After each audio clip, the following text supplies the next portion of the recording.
നമസ്കാരം. ഏവർക്കും നമ്മുടെ ന്യൂസിലേക്ക് സ്വാഗതം.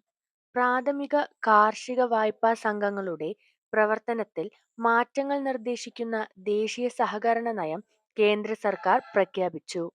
സർക്കാർ പദ്ധതികൾ നടപ്പാക്കാനുള്ള പദ്ധതി നിർവഹണ ഏജൻസികളായി പ്രാഥമിക കാർഷിക വായ്പാ സംഘങ്ങളെ മാറ്റുന്നതിനൊപ്പം സർവീസ് സഹകരണ ബാങ്കുകളെ വിവിധോദ്ദേശ സഹകരണ സംഘങ്ങളാക്കാനും നയം ലക്ഷ്യമിടുന്നു.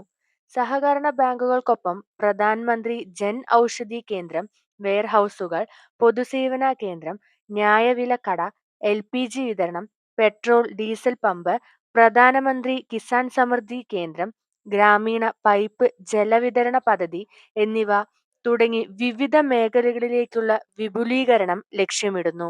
എല്ലാ പഞ്ചായത്തിലും ഒരു സർവീസ് സഹകരണ ബാങ്ക്, എല്ലാ ജില്ലയിലും ഒരു ജില്ലാ സഹകരണ ബാങ്ക്, എല്ലാ നഗരങ്ങളിലും ഒരു അർബൻ സഹകരണ ബാങ്ക് എന്നിവ സ്ഥാപിക്കുകയാണ് ലക്ഷ്യമെന്ന് നയം പ്രഖ്യാപിച്ച് കേന്ദ്രമന്ത്രി അമിത് ഷാ പറഞ്ഞു.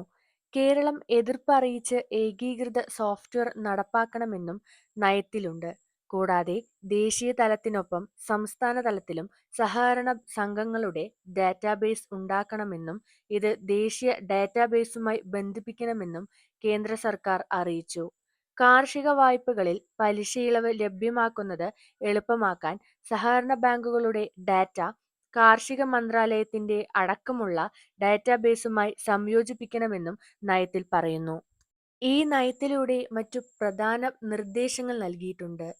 പ്രകടനത്തിന്റെ അടിസ്ഥാനത്തിൽ രാജ്യത്തെ എല്ലാ സഹകരണ സംഘങ്ങൾക്കും റാങ്കിംഗ് ചെയ്യാനും ദേശീയ തലത്തിൽ അപ്പെക്സ് സഹകരണ ബാങ്ക് രൂപീകരിക്കും.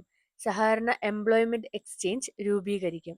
തകർച്ച നേരിടുന്ന സഹകരണ സംഘങ്ങളെ പുനരുജ്ജീവിപ്പിക്കാൻ സംസ്ഥാന തലത്തിൽ പ്രത്യേക സംവിധാനവും ഒരുക്കുന്നുണ്ട്.